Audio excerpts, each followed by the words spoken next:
മഴ പെയ്യുന്നു എന്ന് മാത്രമല്ല ദുരിതം പെയ്തിറങ്ങുകയാണ് എന്ന് തന്നെ പറയണം. നമുക്ക് ഈ കാര്യങ്ങളൊക്കെ ഒന്ന് വിശദമായിട്ട് നോക്കാം. നമ്മളോടൊപ്പം അതിഥികൾ ഇപ്പോൾ ചേരുന്നുണ്ട്. ഫഹദ് മർസൂഖ്, അദ്ദേഹം സംസ്ഥാന ദുരന്ത നിവാരണ അതോറിറ്റിയുടെ ഹസാഡ് അനലിസ്റ്റാണ്. ഒപ്പം ശ്രീ സംഷാദ് മരക്കാർ, വയനാട് ജില്ലാ പഞ്ചായത്ത് പ്രസിഡന്റാണ്. ഒപ്പം തന്നെ ജില്ലാ ദുരന്ത നിവാരണ അതോറിറ്റിയുടെ കോ ചെയർമാൻ കൂടിയാണ് അദ്ദേഹം. ആദ്യം തന്നെ ശ്രീ ഷംസാദ് മരക്കാർ, നമ്മൾ വയനാട് ജില്ലയിലെ ദൃശ്യങ്ങളൊക്കെ അല്പസമയം മുമ്പ് കണ്ടതാണ്. ശരിക്കും ആ ആകാശ ദൃശ്യങ്ങളൊക്കെ പേടിപ്പെടുത്തുന്നതാണ്. ഇന്ന് രാവിലെ ഒരു വീട്ടുകാരെയൊക്കെ JCB ഉപയോഗിച്ച് രക്ഷപ്പെടുത്തുന്ന വാർത്തയൊക്കെ വയനാട്ടിൽ നിന്നും വന്നതാണ്. ജില്ലയിൽ പലയിടങ്ങളിലും വെള്ളപ്പൊക്ക ഭീഷണിയിലൊക്കെ നിലനിൽക്കുകയാണ്. ഈ രീതിയിൽ പലയിടത്തും ദുരന്തങ്ങളൊക്കെ ഇങ്ങനെ ഉണ്ടാകുന്ന ഒരു സാഹചര്യത്തിൽ വയനാട് ജില്ലയിലെ കാര്യം തന്നെ നമുക്ക് പറയാം. അവിടെ കൃത്യമായിട്ട് ജനങ്ങളിലേക്ക് കാര്യങ്ങൾ എത്തിക്കാൻ സാധിക്കുന്നുണ്ടോ? അവർ അതിനോടെല്ലാം കൃത്യമായി തന്നെ ഒരു സമീപനം സ്വീകരിക്കുന്നുണ്ടോ? എന്താണ് ജില്ലയിലെ ഒരു സാഹചര്യം? ഈ കാര്യങ്ങളൊക്കെ എങ്ങനെയാണ് ഇപ്പോൾ ഏകോപിപ്പിക്കുന്നത്? കഴിഞ്ഞ ഒരു മണിക്കൂറായി വയനാട്ടിൽ കാര്യമായ മഴ കുറവുണ്ട്. വലിയ രീതിയിൽ മഴ പെയ്യുന്നില്ല എന്നുള്ളത് തന്നെയാണ് ഒന്നാമത്തെ കാര്യം. പക്ഷെ ഇന്നലെ മുതൽ പെയ്ത മഴയുമായി ബന്ധപ്പെട്ട് ഒരുപാട് പ്രയാസം വയനാട്ടിലുണ്ട്. ഏകദേശം 22-23 ക്യാമ്പുകൾ നമ്മൾ സ്റ്റാർട്ട് ചെയ്തിട്ടുണ്ട്. 200-250 മുകളിൽ ഫാമിലീസിനെയാണ് ഇപ്പൊ നമ്മൾ മാറ്റിയിരിക്കുന്നത്. അത് പകുതിയിലധികവും നമുക്ക് വന്നിരിക്കുന്നത് വയനാട്ടിലെ സ്വാഭാവിക സ്ഥിതി വെച്ച് നിങ്ങൾക്കും അറിയാം, ട്രൈബൽ സെറ്റിൽമെന്റ് മേഖലയിൽ നിന്നാണ് ആളുകളെ കൂടുതൽ മാറ്റേണ്ടി വന്നിട്ടുള്ളത് എന്നുള്ളതാണ്.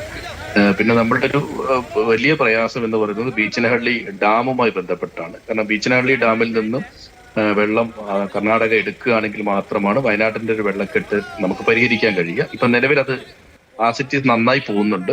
കാരണം ഇൻഫ്ലോയേക്കാൾ കൂടുതൽ വെള്ളം അവർ ഔട്ട് ചെയ്യുന്നുണ്ട്. അതുകൊണ്ട് നമുക്ക് സാധാരണഗതിയിൽ ബീച്ചനഹള്ളി ഷട്ടറുകൾ ക്ലോസ് ചെയ്യപ്പെടുകയാണെങ്കിൽ നമുക്ക് വലിയ പ്രയാസം ഉണ്ടാവും. പക്ഷെ ഇപ്പൊ നിലവിൽ ആ സാഹചര്യം നമുക്കില്ല. ബീച്ചനഹള്ളി വെള്ളം അവർ പുറത്തേക്ക് വിടുന്നത് കൊണ്ട് വയനാട്ടിൽ നിന്നുള്ള വെള്ളം കൃത്യമായി അങ്ങോട്ട് ഒഴുകി പോകുന്നുണ്ട്. പക്ഷെ പുഴകളിലെ നമ്മളുടെ ഒരു വാട്ടർ ലെവൽ എന്ന് പറയുന്നത് നമ്മളുടെ ഒരു മാക്സിമത്തിലാണ് ഇപ്പോൾ പല പ്രദേശത്തുള്ളത്. ഒരു സ്ഥലം ഒഴികെ കബനി കടന്നു പോകുന്ന ഒരു പ്രദേശം, അതായത് പുൽപ്പള്ളി പഞ്ചായത്തിലെ തോണിക്കടവ്, നമ്മളൊരു എടുക്കുന്ന ഒരു പ്രദേശമാണ്. അവിടെ മാത്രമാണ് വാട്ടർ ലെവൽ താണുള്ളത്. ബാക്കി എല്ലാ സ്ഥലത്തും വാട്ടർ ലെവല് കുറച്ചുകൂടി ഉയരത്തിലാണ് ഉള്ളത്. അതുകൊണ്ടാണ് താഴ്ന്ന പ്രദേശങ്ങൾ അധികവും വെള്ളത്താൽ മൂടപ്പെട്ടിരിക്കുന്ന സാഹചര്യം ഉണ്ടായിട്ടുള്ളത്. ജനങ്ങൾ ഒരു പരിധിവരെയൊക്കെ ഇതിനോടൊക്കെ നന്നായി സഹകരിക്കുന്നുണ്ട്. നല്ല രീതിയിൽ തന്നെയാണ് മുന്നോട്ട് പോകുന്നത്. നമ്മുടെ ഇവിടെ ഇതിന്റെ ഒരു കോർഡിനേഷൻ എന്ന് പറയുന്നത് ശ്രീ സംഷാദ് മരക്കാർ, താങ്കളുടെ ഓഡിയോയിൽ ചെറിയൊരു പ്രശ്നമുണ്ട്. ഞാൻ താങ്കളിലേക്ക് വരാം. ശ്രീ ഫഹദ് മർസൂഖ്, താങ്കൾക്ക് കേൾക്കാമോ? ശരി, അദ്ദേഹം നമ്മളിപ്പോൾ വയനാട്ടിലെ കാര്യം മാത്രമാണ് ഇപ്പോൾ അദ്ദേഹത്തോട് സംസാരിച്ചുകൊണ്ടിരുന്നത്. പക്ഷേ നമ്മുടെ സംസ്ഥാനത്തെ വിവിധ ഭാഗങ്ങളിൽ ഇങ്ങനെയുള്ള പ്രശ്നങ്ങളൊക്കെ ഉണ്ടാവുകയാണ്. എനിക്ക് തോന്നുന്നു ഇപ്പോൾ മഴ പെയ്യുന്നു എന്ന് പറയുമ്പോൾ തീർച്ചയായിട്ടും ദുരന്തങ്ങൾ ഉണ്ടാകും എന്ന് ഉറപ്പിച്ചുകൊണ്ട് നമ്മൾ മുൻകരുതലുകൾ സ്വീകരിക്കേണ്ട ഒരു സമയത്തിലേക്ക് പോവുകയാണ്.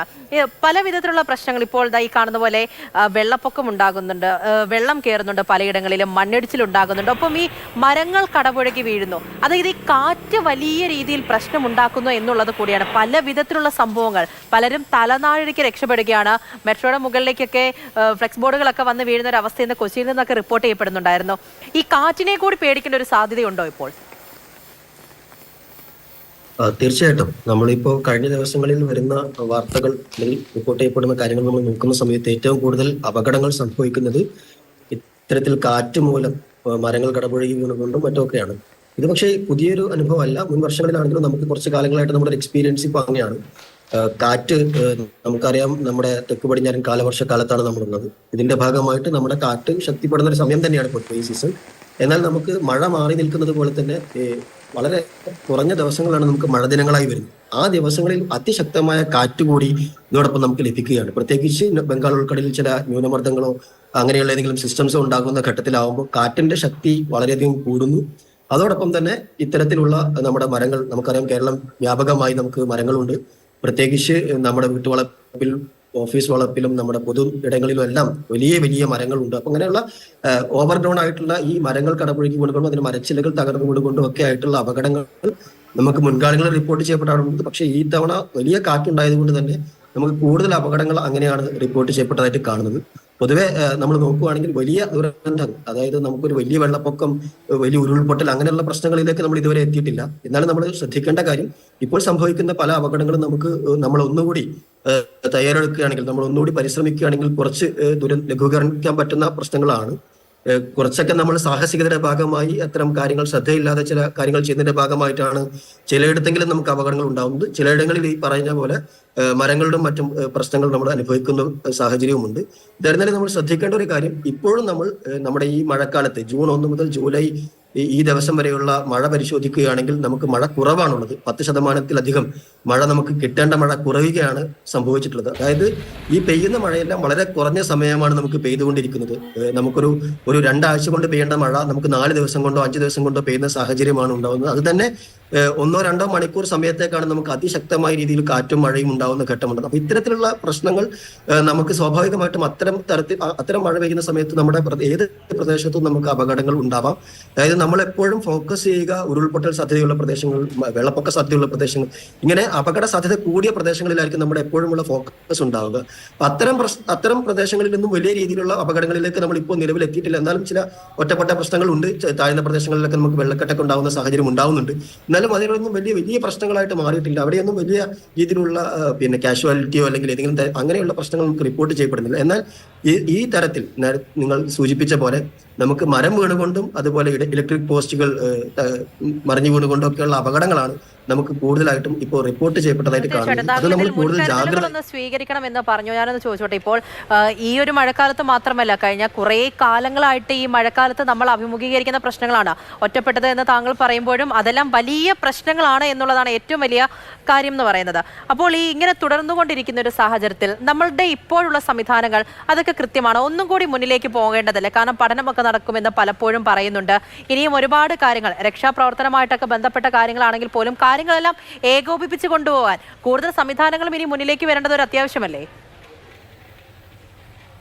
അതിലൊക്കെ വലിയ മാറ്റങ്ങൾ ഉണ്ടായിട്ടുണ്ടെന്നുള്ള കാര്യം നിങ്ങളുടെ റിപ്പോർട്ടേഴ്സിനോട് നിങ്ങൾ ചോദിച്ചാൽ നിങ്ങൾക്ക് മനസ്സിലാവും. കാര്യങ്ങൾ ഞാൻ നേരത്തെ തന്നെ പറഞ്ഞല്ലോ, നമ്മൾ ഫോക്കസ് ചെയ്യുന്ന പ്രദേശങ്ങളിലൊക്കെയുള്ള ആളുകൾക്ക് കൃത്യമായി ഇൻഫർമേഷൻസ് കിട്ടുന്നുണ്ട്. അവരെ നമ്മൾക്ക് മുൻകരുതലിന്റെ ഭാഗമായി നമ്മൾ മാറ്റി താമസിപ്പിക്കേണ്ട സ്ഥലങ്ങളിൽ അങ്ങനെ മാറ്റി താമസിപ്പിക്കുന്നുണ്ട്. ചില ഇടപെടലുകൾ മറ്റു തലത്തിലുള്ള കാര്യങ്ങൾ നടക്കുന്നുണ്ട്.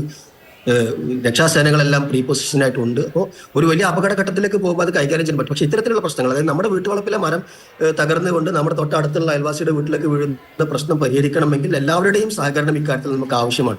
നമ്മളൊരു മഴക്കാല മുന്നൊരുക്കത്തിന്റെ ഭാഗമായിട്ട് പൊതുനിരത്തിലും മറ്റുമൊക്കെയുള്ള ഒരുപാട് മരങ്ങൾ നമ്മൾ കൊതി ഒതുക്കാനൊക്കെ ഉള്ള ശ്രമങ്ങൾ തദ്ദേശ സ്വയംഭരണ സ്ഥാപനങ്ങളുടെ നേതൃത്വത്തിലും അതുപോലെ നമ്മുടെ ഫയർ ആൻഡ് റെസ്ക്യൂ ടീമിന്റെ ഭാഗമായിട്ടും KSEBയുടെ നേതൃത്വത്തിലും നമ്മുടെ ജില്ലാ ദുരന്ത നിവാരണ അതോറിറ്റികളുടെ നേതൃത്വത്തിലും എല്ലാം നടത്തിയിട്ടുണ്ട്. എന്നാൽ അത് പോരാ. കാരണം സ്വാഭാവികമായിട്ടും കേരളത്തിൽ ഞാൻ നേരത്തെ സൂചിപ്പിച്ചല്ലോ, നമ്മുടെ നഗരങ്ങളും ഗ്രാമങ്ങളും വ്യത്യാസമില്ലാതെ വലിയ പഴക്കമുള്ള വലിയ മരങ്ങൾ ഒരുപാട് നമുക്കുണ്ട്. ആ മരങ്ങൾ നമ്മൾ കാലങ്ങളായി സംരക്ഷിച്ചു വരുന്ന മരങ്ങളാണ്. എന്നാൽ അത് ഇപ്പോൾ നമുക്കൊരു അപകടം ഉണ്ടാക്കുന്ന സാഹചര്യമാണ് നമ്മളിപ്പോൾ കണ്ടുകൊണ്ടിരിക്കുന്നത്.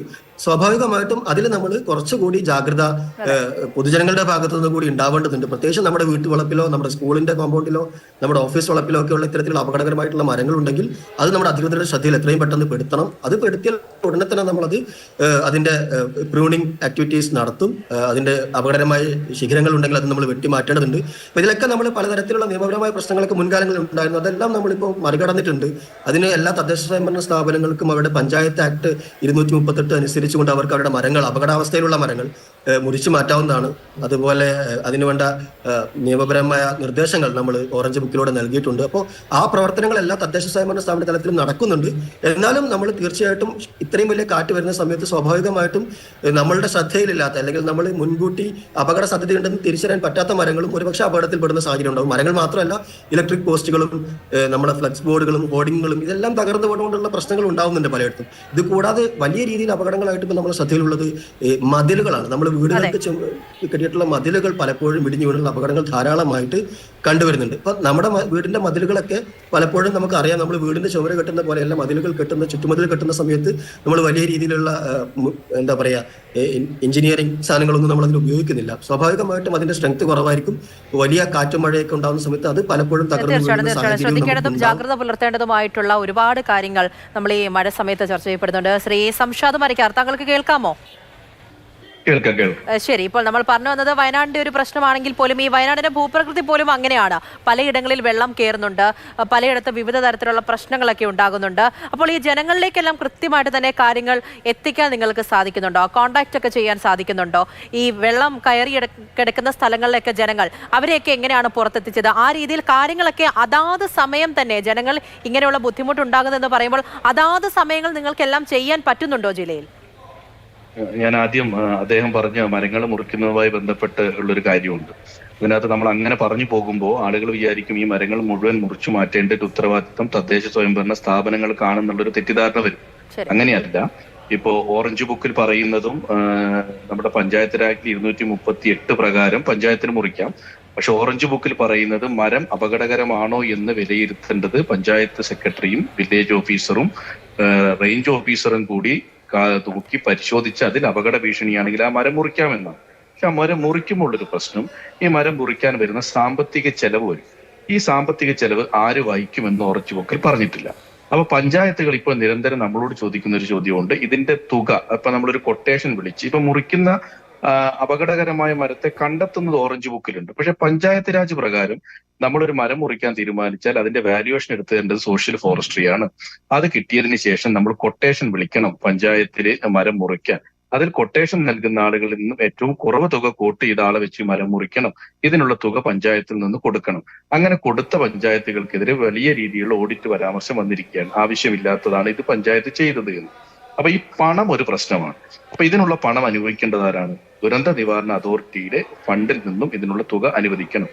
അപ്പൊ ആ ശരി, ശ്രീ സംഷാദ് മരിക്കാർ, ഞാനൊന്ന് ഇടപെടുകയാണ്. കാരണം നമുക്ക് വളരെ വേഗം കണ്ണൂർ ജില്ലയിലെ സാഹചര്യം, അവിടുന്ന് പുതിയ വാർത്തകളൊക്കെ വരുന്നുണ്ട്, അതിലേക്ക് കയറണം എന്നുള്ളത് കൊണ്ടാണ് ഞാൻ ഈ ചർച്ച ഇപ്പോൾ അവസാനിപ്പിക്കുന്നത്. കൂടുതൽ കാര്യങ്ങൾ അവർ രണ്ടുപേരും നമുക്ക് പറഞ്ഞു. വളരെ നന്ദി ശ്രീ സംഷാദ് മരിക്കാർ.